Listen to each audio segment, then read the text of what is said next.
ধুর, সব ডিমগুলো ফেলে দিয়ে সব নষ্ট করে দিল। আরে আঙ্কেল ডিমগুলো সব নষ্ট করে দিলে কেন? এগুলো তো আমাদেরও দিয়ে দিতে পারতে। আমার ডিম আমি নষ্ট করবো না, ফেলে দেবো, তাতে তোমাদের কি সমস্যা? আচ্ছা আঙ্কেল, আমরা কি এই ডিমগুলো বাসায় নিয়ে যেতে পারি? আচ্ছা বোন, আমরা তিনজন এক কাজ করে এই ডিমগুলো বাসায় নিয়ে যাই। বোন, এই ডিমগুলো অনেক সুন্দর রেসিপি তৈরি করা হয়। দেখ আপু, ডিমগুলো সব নষ্ট হয়নি, এগুলো অনেক ভালো আছে এখনো। আচ্ছা নে, আমরা তিনজন মিলে এই ডিমগুলো পুড়িয়ে বাসায় নিয়ে যাই। ডিমগুলো বাবা যদি দেখে অনেক খুশি হবে। আচ্ছা ঠিক আছে, তাই হোক। ডিমগুলো তো সব নষ্ট হয়ে গেছে, ওগুলা কি খেতে পারবে? যাই, বাসায় যাই।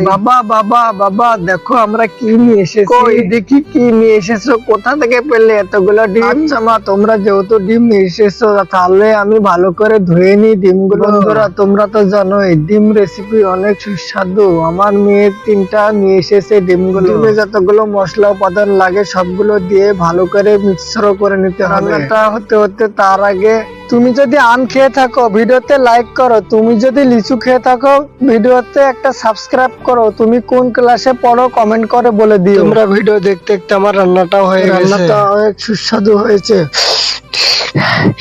বাবা, অনেক স্বাদ হয়েছে।